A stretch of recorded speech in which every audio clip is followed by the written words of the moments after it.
बिस्मिल्लाहिर्रहमानिर्रहीम। फर्स्ट वाला हमने देखा था कि ए प्लस प्लस या प्लस प्लस ए के अंदर क्या वेरिएशन आएगी।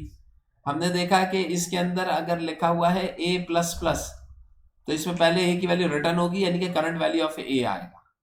और अगर प्लस प्लस ए लिखा है तो इसका मतलब क्या है कि पहले इंक्रीमेंट होगा फिर रिटर्न करेगा। तो इसमें कौन सी वैल्यू आएगी? ए प्लस।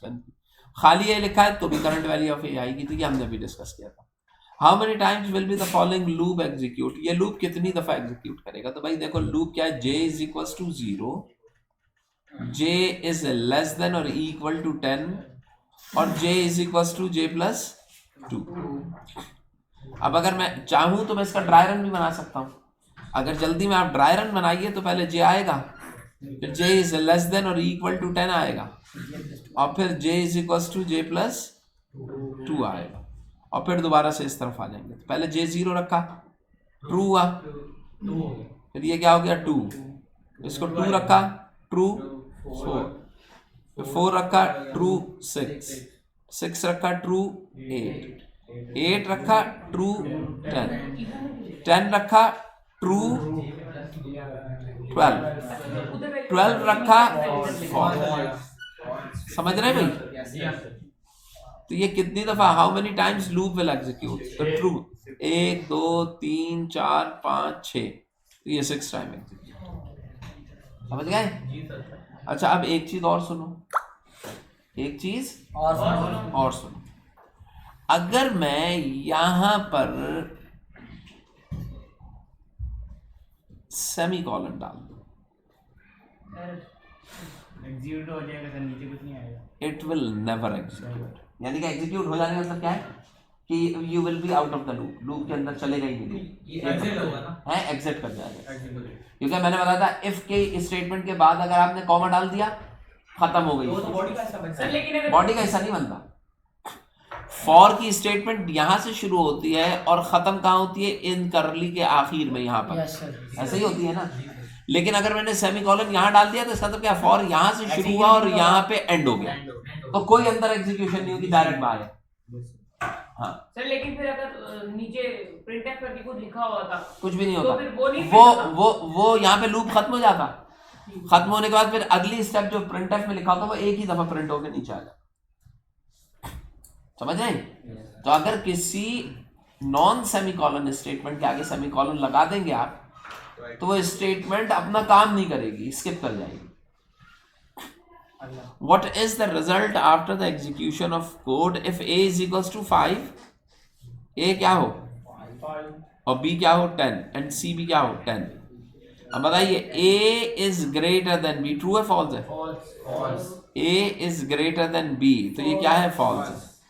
अब एंड स्टेटमेंट आ रही है तो चेक करने की जरूरत ही नहीं, पूरे के आंसर क्या होगा? फॉल्स। फॉल्स का मतलब क्या है? एल्स की तरफ आओगे तो c is equal to c plus 1, तो c की वैल्यू 10 थी तो c की वैल्यू क्या हो जाएगी? 11। तो ये भी सही है, यही सही है, a की वैल्यू 5। सर फिर ये इक्वल 5 तो अच्छा नहीं, वो तो जो ऊपर वैल्यू होगी वही आएगी। Which of the following is the loop construct that will always be executed on the basis of condition? नहीं, देखो ये हमने पढ़ा नहीं है, अभी हम पढ़ेंगे। देखो आपके पास फॉर लूप के अंदर on the basis of condition loop execute होता जरूर है, लेकिन before execution we know how many times it is going to be executed. मुझे ये पता होता है बिफोर एग्जीक्यूशन के लूप 10 दफा चलेगा, 20 दफा। किसी कंडीशन की बेस पे नहीं चल रहा है कि अगर उसने नाम ये लिखा तो अब बाहर आ जाऊंगा। मैं फॉर को उसमें चेंज कर सकता हूँ, लेकिन फॉर एक ऐसा काउंटर है जिसके अंदर तुम काउंटर से लूपिंग सेट कर देते हो और फिर काम करते रहते हो। तो किसी कंडीशन की बेस पे नहीं, वो काउंटर की बेस पे चल रहा है। नहीं समझे? काउंटर की बेस पे चले। तो ये कंडीशन की बेस पे जो चलता है वो व्हाइल होता है या डू व्हाइल, तो ये बी डी आंसर होगा इसका। ये जो होता है ये कंडीशन नहीं, ये किसकी बेस पे चलता है? On the basis of counter, counter variable की बेस पे चलता है कि काउंटर वेरिएबल कितना ऊपर गया कितना नीचे आया, इसकी बेस पे आई होता है या जे होता है। What is the output of C statement? ये याद रखिएगा कि लूप्स दो तरह के होते हैं, एक कंडीशनल लूप होता है, एक काउंटर लूप होता है। जो तुमने पढ़ा है फॉर नेक्स्ट वो काउंटर लूप है, कंडीशनल नहीं है। तो इसका मतलब क्या है? It is not executing on the basis of condition. ये दोनों कंडीशनल लूप कहलाते हैं, while loop और do while loop। समझे? आउटपुट ऑफ सी स्टेटमेंट, अब stdio dot h int main, int को पहले 0 रखा। 100 आएगा। ये पता है कैसे सॉल्व हुआ था? Yes sir. पहले क्या करेंगे? पहले डिवाइड मल्टीप्लिकेशन फिर उसको मल्टीप्लाई करेंगे फिर add. You have to write time, ठीक है? तो आंसर क्या है? जो भी आंसर आ रहा है वो लिख लेंगे। अगर यहाँ पर लिखा होता a डिवाइडेड बाय 2 तो बताओ क्या प्रिंट होता? 50 प्रिंट। अगर यहाँ पे मैं लिख देता a बाय 2 तो फिर प्रिंट क्या होता? और वैल्यू ऑफ a क्या होती?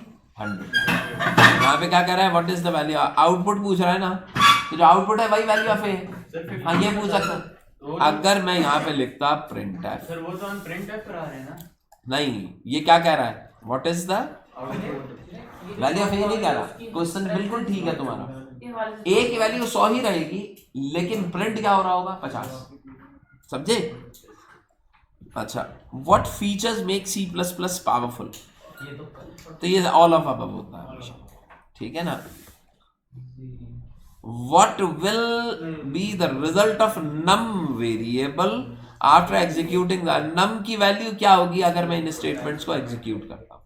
सर आपने बताया। तो अब आप बताइए नम किसके बराबर है? 58। अब बताइए 58 को परसेंट किया जा रहा है किसके साथ?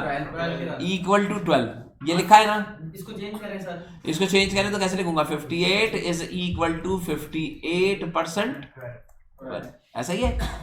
अब 58 को 12 के साथ कीजिए, रिमाइंडर चेक करें। 4 है। 12 चौक 48, 48 4 10 बजा, 10 रिमाइंडर क्या हुआ? 10 समझ गए? जी सर। अब इसमें दो चीजें जज की गई। यूजर को ये पता लग गया कि जो एग्जामिनर है उसको पता लग गया कि इसे परसेंट भी आता है सॉल्व करना, और एग्जामिनर को यही पता लग गया कि इस एक्सप्रेशन को इस एक्सप्रेशन में कैसे ट्रांसफॉर्म करते हैं, इसको इसमें कैसे स्मार्ट एक्सप्रेशन से नॉर्मल एक्सप्रेशन में ट्रांसफॉर्म। दो चीजें पूछी जाती, नहीं समझे? आगे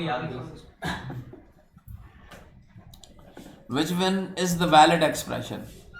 तो बताइए इंट नम, ये तो सही है वेरिएबल का नाम, कॉमा आ गया सर। ठीक है, कॉमा भी गलत। आ गई ना सर। इंट नम, ये वाली चीज ठीक है। ये ठीक है। इंट माई स्पेस आ गई, यहाँ पर भी स्पेस आ गई, यहाँ पे डबल इक्वल दे रहा। डबल इक्वल तो असाइनमेंट के लिए होता है, कंपैरिजन का, तो असाइनमेंट तो नहीं करेगा ना, तो इसका मतलब क्या है कि यही भी होगा। What will be the result of num one?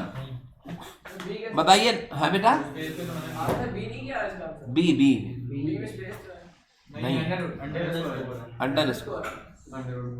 What will be the result of num one variable after execution of the num one की वैल्यू क्या होगी? J1 है, नम वन की अभी वैल्यू क्या है? 1 है। अब बताइए इसको अगर मैं ड्रॉ करूं J और J प्लस प्लस। अच्छा, जब आप अंदर उतरते हैं तो यहाँ पे नम वन की वैल्यू क्या आ रही है? Plus plus. 6 answer. Num one की वैल्यू क्या आ रही है? Plus plus. J स्टार्ट कहाँ से हो रहा है? 1 से। ट्रू। प्लस प्लस नम की वैल्यू 1 थी, अब क्या हो गई? 2 J की वैल्यू 2 1 2 नहीं सर, 1 थी तो क्या हो गई? 2 आ जाएगी ना। अब J की वैल्यू 2 है, ट्रू हुआ। नम की वैल्यू 2 से क्या हो गई? प्लस प्लस है ना। J की वैल्यू 2 थी, 2 से क्या हो गई? 3। 2 ट्रू 4 4 4 4 ट्रू 5 5 5 ट्रू 6 6 6 फॉल्स। कितनी दफा चला? 1 2 3 4 5 5 टाइम। नंबर की वैल्यू बतानी है। और नम वन की वैल्यू आखिर में क्या आ जाएगी? 6। तो your answer would be sir end में क्या लिखा है? नंबर प्लस प्लस सभी कॉलम, ये यस सर। सभी कॉलम। नंबर प्लस प्लस ये वैसे ही लिखा है sir. Num one plus plus का मतलब क्या है? इंक्रीमेंटल स्टेटमेंट नहीं है। If the addition had higher precedence, अगर एडिशन की प्रेसिडेंस जो है वो क्या हो? हायर हो, देन मल्टीप्लाई क्या? बड़े एडिशन की प्रेसिडेंस ज्यादा होती है मल्टीप्लिकेशन की? मगर इधर खुद यहाँ पे उलट दिया है तो बताइए इस एक्सप्रेशन में पहले ऐड करूंगा फिर मल्टीप्लाई, यानी कि आंसर क्या निकालना होगा गलत। तब बताओ भाई इनको ऐड करो क्या होगा, 2 और 1 3, 4 और 3 7 multiply by 5,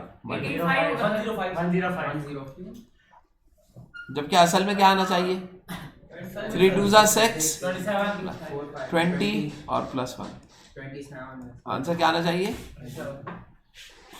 what will be the output of that program? 105 बताइए भाई।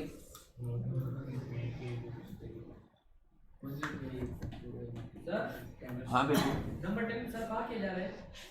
नंबर 10 में ये कह रहे हैं कि अगर एडिशन की प्रेसिडेंस जो है वो मल्टीप्लिकेशन से ज्यादा हो, एडिशन की इंपॉर्टेंस या एडिशन की परफॉर्मेंस मल्टीप्लिकेशन से ज्यादा हो। ज्यादा होने का मतलब क्या है कि पहले एडिशन परफॉर्म करना है फिर मल्टीप्लिकेशन, नहीं समझे? अमूमन एक्सप्रेशन में हम पहले मल्टीप्लिकेशन करते हैं फिर क्या करते हैं। अगर ये उल्टा कर दिया जाए तो बताओ इस एक्सप्रेशन का आंसर क्या होगा? तो 105। और अगर सही करेंगे तो आंसर क्या आएगा? 27। What will be the output of this program? बताओ A 10 है, B 20 है, और ये बताओ ये क्या मतलब हुआ? हाँ तो प्रिंट क्या आ रहा है? A is equal to value क्या आएगी A की, और यहाँ पे क्या आएगी B की, और अगर सर 10 और 20, फिर क्या किया? A is equal to A multiply by B किया, 200 कितना है? 200। अब इसका मतलब क्या? A की वैल्यू क्या हो गई लेकिन B की वैल्यू चेंज नहीं। अब बाद में क्या किया? जो 200 A आया था उसको डिवाइड कर दिया किस चीज से? B किसके बराबर है? 20। जब डिवाइड करोगे तो आंसर क्या आ जाएगा? 100। आंसर वाला 100 नहीं सर 10 आएगा, डिवाइड करना है मल्टीप्लाई। हाँ 10 आएगा, क्या आ जाएगा? अब जब तुम करोगे तो B की वैल्यू क्या आ रही होगी? 10, और A की वैल्यू क्या हो चुकी होगी? 200। सर वहाँ सर B में तो सर आपने A की वैल्यू कह रहा है ना सर, हमारे पास A की वैल्यू 10 है, हम वो वाली आंसर वाली क्यों रखेंगे सर? आंसर वाली क्योंकि चेंज हो चुकी है। अच्छा जब हम एक्सप्रेशन करने के लिए बीच में कोई प्रिंटफ या कोई ऐसा नहीं, प्रिंटफ सिर्फ डिस्प्ले करने के लिए होता है। असल में वैल्यूज में जो वेरिएशन आ रही होती है वो मैथमेटिकल एक्सप्रेशन लेके आती है। मतलब मैं कहता हूँ A में डालो 5 और B में डालिए 7, तो ये जो 5 और 7 जब आप इन वेरिएबल्स में मूव कर देंगे तो मूव कर देने के बाद उन वेरिएबल्स की वैल्यूज चेंज हो जाएगी, भले से आप उसे प्रेजेंट करें या ना करें। सर अगर कांस्टेंट प्रेजेंट करने का मतलब तो ये हो गया कि तुम जस्ट उसे डिस्प्ले कर रहे हो कि हाँ यार ये वैल्यू पड़ी हुई है, लेकिन वैल्यू पड़ी कब थी? जब आपने मूव की थी तब चली गई। बात समझा नहीं? जरूरी नहीं है कि मैं प्रिंट लूं तब वो वैल्यू मैं कहूँ। समझ में आई बात? जहाँ प्रिंटफ में A भी हम आगे लिखते हैं, प्रिंटफ में लास्ट में जो लिखा हुआ है A और B, हाँ, उसको हाँ। हम आगे पीछे करते हैं। B पहले तो लिखते B हैं, देखिए यहाँ पे कोई वेरिएबल होगा जिसकी वैल्यू पहली प्लेसमेंट पे आएगी। अब अगर यहाँ पे B लिख दोगे तो B की चली जाएगी, A लिख दोगे तो A की चली जाएगी। आगे में B लिखेंगे तो B की चली जाएगी, A लिखेंगे तो और A इनके की। आगे कॉन्स्ट लगा दें तो वैल्यू होगी ना सर? अगर इंट के आगे तुमने कॉन्स्ट लगा दिया, int const A is equal to 10, तो यहाँ पे ये एरर दे देगा। क्यों? क्योंकि A को जब B से मल्टीप्लाई करोगे आंसर आएगा, जब उस आंसर को तुम A में मूव कराने जाओगे तो ये क्या करेगा? करेगा नहीं, तो इसका मतलब क्या एरर दे देगा कि is a constant value, movement नहीं। सर ये एरर तो बता रहे हैं, डिफरेंट एरर आते हैं, आप कभी कहते हैं सिंटैक्स एरर है। हाँ ऐसे प्रोग्राम एरर। 2 तरह के एरर्स होते हैं जो अमूमन होते हैं, एक सिंटैक्स एरर होता है और एक लॉजिकल एरर होता है। जो सिंटैक्स होता है वो ग्रामेटिकल मिस्टेक्स लैंग्वेज की, उसकी वजह से बढ़ता है। जैसे प्रिंटफ में P बड़ा कर दो, P बड़ा कर दूं। अब इसका मतलब क्या हो गया कि जब मैं एरर्स को देखता हूँ तो जो सिंटैक्स एरर होता है वो प्रोग्रामर की अपनी गलती है।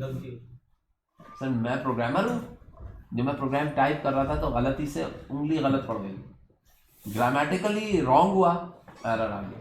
कौन ढूंढ के बताएगा? कंपाइलर बताएगा यार तुम पी गलत लिख रहे हो, पी को सही करो। तो वो कंपाइलर कंपाइलर तो कंपाइलर डिटेक्ट कर लेता है। दूसरा एरर होता है logical. Logical error compiler, logical का मतलब क्या होता है कि तुमने ह्यूमन की तरफ से कोई एरर, टाइपिंग एरर नहीं आई है, बल्कि प्रोग्राम की लॉजिक के अंदर प्रॉब्लम आई है। तभी मैं क्या कर रहा हूँ, 2 को 6 से मल्टीप्लाई कर रहा हूँ और आंसर आ रहा है 8। सर वो लॉजिक वाला मसला है, हमने कुछ प्लस माइनस कर दिया तो आपने कहा जहां पे मल्टीप्लाई करना होगा वहां पे ऐड कर दिया होगा। तो वो लॉजिकल एरर आपका कंपाइलर उठा के नहीं बताएगा, वो आपका कौन बता रहा होगा? नहीं, सिंटैक्स एरर वो कहलाता है कंपाइलर वाला। ये जो लॉजिकल एरर होता है ये आपकी लॉजिक में एरर होता है और इसको आप रिमूव करते हैं जब आप प्लानिंग फेज में जाते हैं, फिर से लौट करते हैं। प्लानिंग फेज में लौट के जाने का मतलब क्या है कि जब तुम एल्गोरिथम लिख रहे थे या जब तुम फ्लो चार्ट बना रहे थे तो तुमने ये काम किया, समझे? तो ये है, तो 2 तरह के एरर होते हैं लॉजिक। एक तीसरा एरर भी होता है कंपाइलर जो कि रन टाइम एरर कहलाता है। कि कोई वैल्यू, अब मुझे तो नहीं पता था, लेकिन कोई वैल्यू अचानक अगर 0 आ गई तो फिर वो एरर क्या होगा? लॉजिक। देखें इसको आप ऐसे समझिए कि एक गाड़ी है, ठीक है, गाड़ी में एक ड्राइवर बैठा है, वो गाड़ी को बिल्कुल perfectly left right forward backward बिल्कुल सही चला रहा है। तो इसका मतलब क्या है कि गाड़ी को चलाने के रूल्स एंड रेगुलेशन को फॉलो कर रहा है, ये कहलाएगा सिंटैक्स। जैसे ही वो काम गलत करेगा, गाड़ी ऑपरेट गलत होगी, तो मुझे पता लग जाएगा कि यार ये बंदा अनाड़ी है, इसको गाड़ी चलानी नहीं आती। तो वो जो गाड़ी को ऑपरेट कर रहा है, चला रहा है, वो सिंटैक्स के जुमरे में आएगा, यानी कि उसकी गलती, ये बंदे की अपनी गलती। और एक इंजन में अब एक है लॉजिकल एरर। अगर गाड़ी चलाने वाला सही चला रहा है, 3 बंदा है, आपने उससे कहा कि कराची लेके जाओ और वो आपको लाहौर की तरफ ले चला, गाड़ी बिल्कुल परफेक्ट चल रही है, लॉजिकल है। सीन्स भी बिल्कुल ठीक जा रहे हैं, लेकिन डेस्टिनेशन मुझे रिसीव नहीं होगी, ये कहलाएगा लॉजिकल। अब ये मुझे बताइए कि वो लॉजिकल एरर गाड़ी आपको नहीं बताएगी, वो या तो आपके पास मैप हो जो कि आपको बता रहा हो, और या फिर आप ऑब्जर्व करके बमुश्किल अंदाजा लगा पाएंगे कि हमारी डेस्टिनेशन गलत हो गई। समझ में आती बात? राशिद मिनहाज जो थे ना, जो जहाज गिराया था, उन्होंने लॉजिकल एरर पे गिराया था जहाज, और उस लॉजिकल एरर को ऑब्जर्व किया। ये 2 एरर हो गए। एक कहलाता है सिस्टमैटिक एरर। अब वो सिस्टमैटिक एरर के अंदर बंदे की गलती नहीं है, मसलन गाड़ी चलते हुए पंचर हो गई, अब क्या कसूर ड्राइवर का था कि तूने गाड़ी पंचर कर दी? नहीं, यानी कि वो इन्वायरमेंट होता है, आपके हाथ में नहीं होता। इंजन, गाड़ी का इंजन बैठ गया, ये सारे एट द टाइम ऑफ, अब जरूरी तो नहीं है मैं आज गाड़ी पे आया हूं, हो सकता है वापस जाते हुए अल्लाह ना करे पंचर हो गई हो गाड़ी, हो सकती है ना। अब उससे मेरा कसूर किसी का नहीं, ये कहलाता है सिस्टमैटिक। ये कभी भी program during execution memory fill up हो गई, अब ये क्या कहलाएगा? सिस्टमैटिक। वो उसमें ना प्रोग्रामर का कसूर होता है, बल्कि वो कसूर होता है सिस्टम का। तो प्रोग्रामर का मानस को स्टोरेज नहीं, उसने जो प्रोग्राम बनाया था वो एक सर्टेन स्टोरेज के लिए बना के अपने पास लिख दिया था कि इससे ज्यादा नहीं रखना। अब प्रोग्रामर ने कहा कि भाई 2 नंबर को डिवाइड करो, तो आप डिवाइड कर रहे हैं, उसने डिवाइडेड बाय 0 का आंसर इन्फिनिटी आता है। प्रोग्रामर ने कह दिया कि 0 से डिवाइड नहीं करना, बता भी दिया, फिर भी कर रहे हैं। उसके बावजूद अब अगर यूजर कर दे तो वो फिर एरर जो होगा वो सिस्टमैटिक एरर। सर बात सुनिए, वो जो आपने एल्गोरिथम वाली बोल दिया है, फाइल जो है वो शेयर की है, पता नहीं मेरे से, वो जो करी थी। What does the statement this is, देखिए भाई, x minus equal to Y plus 1। देखो भाई, इस स्टेटमेंट को अगर एक्सपेंड करके लिखेंगे तो पहले यहां पे डालिए ब्रैकेट, क्योंकि y प्लस 1 अलग है, ठीक है। अब क्या हो गया, x minus equal to Y plus 1 है, सही है। यानी कि अगर लिखा हुआ हो तो मैं इसको कैसे लिखूंगा? अगर लिखा हुआ x माइनस इक्वल टू 2 तो इसको हम कैसे लिखते थे? पहले नंबर पे x को लिखते थे, फिर दूसरे नंबर पे इक्वल आता था, फिर 2 फिर x आता था, फिर माइनस आता था, फिर 2, यानी कि ये लिखते थे x is equal to x minus 2, ऐसे लिखते थे। तो बताओ इस एक्सप्रेशन को कैसे लिखूंगा? देखिए, x is equal to x minus, multiply अब जब मैं इसे एक्सपेंड करूंगा तो x माइनस वाई और माइनस वन।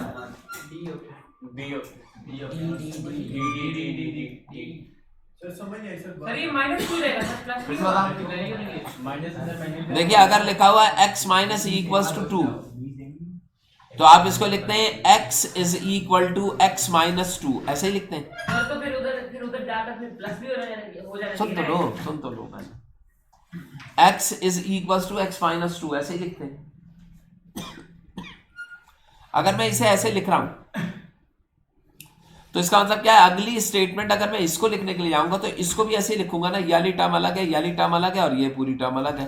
मैं क्या लिखूंगा, x is equal to x minus Y plus one, ऐसे लिखूंगा ना, x is equal to x minus Y plus one. समझ रहे हो? अब अगर इस नेगेटिव को एक्सपेंड करूंगा, ओपन करूंगा, तो वो अंदर की दोनों पॉजिटिव टर्म्स को क्या कर देगा, तो आपके पास आंसर क्या होगा, x इज इक्वल टू, अब पता है क्या किया जा सकता है, आपसे कह दें कि if x is equal to 2 and y is equal to 3, after execution what will be the value of x, x की क्या वैल्यू होगी। तो बताओ यहां पे क्या रखूंगा मैं, 2 माइनस ये क्या रखूंगा, 3 माइनस 1, अगर 3 माइनस 1 माइनस 4 प्लस 2 कितना हुआ, माइनस 2, तो x में क्या आ गया, तो x की वैल्यू क्या आ रही होगी, माइनस 2। ठीक है, अब इसमें क्या कह रहे हैं, study the following statement, what will be the output. बताइए x की वैल्यू 3 हुई, नीचे उतरे, क्या प्रिंट किया, 3, फिर क्या आया, यानी कि i की वैल्यू क्या हो गई, 4, ऊपर लौटे, i की वैल्यू यहां पे ऊपर, यहां से इधर लौटेंगे। अब i की जगह क्या लिखा है, यानी कि i is equal to i plus 3, मतलब हुआ 3 इंक्रीज कर दो। तो बताइए जो 4 थी उसमें 3 इंक्रीज किया तो क्या हो गया, नीचे उतरे 3 प्रिंट हो चुका है, अंदर क्या प्रिंट किया, सर इसको इस तरह भी लिख सकते थे i is equal to i plus 3, हाँ बिल्कुल, तो ये भी इस तरह, ये नहीं एरर नहीं है, ये इसकी हाँ स्मार्ट फॉर्म कहलाता है। ठीक है, इसका मतलब i प्लस इक्वल टू 3, इसका मतलब और i is equal to i plus 3 दोनों सेम है। तो पहले 3 आया, फिर 7 आया, 7 के बाद ऊपर गए तो 7 के बाद यहाँ पे 8 हुआ, यस सर, 8 के बाद ऊपर गए, 8 के बाद गए तो 8 और 3 11, चेक किया ट्रू, नीचे उतरे तो क्या प्रिंट किया, 11 और यहाँ पे क्या हो गया 12 हो गया, ऊपर गए 12 और 3 15 फॉल्स हो गए बाहर, तो 3 7 11 आएगा। नहीं समझे, आगे सर, ये तो समझ गए, हाँ, समझ आ गया। What will be the output of execution of following programme. देखो प्रिंट एफ नेक्स्ट अहमदाबाद पहले प्रिंट हो जाएगा, अहमदाबाद प्रिंट करने के बाद क्या कर रहे हैं, स्लैश आर, जब अहमदाबाद प्रिंट करोगे तो ऐसे लिखा आएगा अहमदाबाद, और कर्सर कहाँ ब्लिंक कर रहा होगा, इधर। अब स्लैश आर का मतलब क्या है कि कर्सर स्टार्टिंग में आ गया, और फिर यहाँ पे क्या लिख लिया जाएगा, ए की जगह ISLAM, तो क्या बन जाएगा, इस्लाम। ओवर राइटिंग और बेल 15 पूरे कर दो। लास्ट सुने भाई, इवन रहने दो और भी बता, सुने, आई की वैल्यू 65, जे की भी क्या है, सुने, यस सर, आई 65 है और जे भी क्या है। अब बताइए आई को 5 से डिवाइड कीजिए तो क्या आंसर आएगा, 13, तो इसका मतलब क्या, यहाँ पे क्या प्रिंट होना चाहिए, 13। 13, ये वाली चीज भी ठीक है, ये वाली चीज भी ठीक है, ये वाली चीज भी ठीक है, ये गलत है, 13 3 क्या था सर, 13 तो आ गया, वो रिमाइंडर 0 आ जाएगा, यस सर, बी, इसका आंसर रिमाइंडर क्या आएगा, 0, तो 0 होने का मतलब क्या है, आंसर यहीं पे करते हैं सर।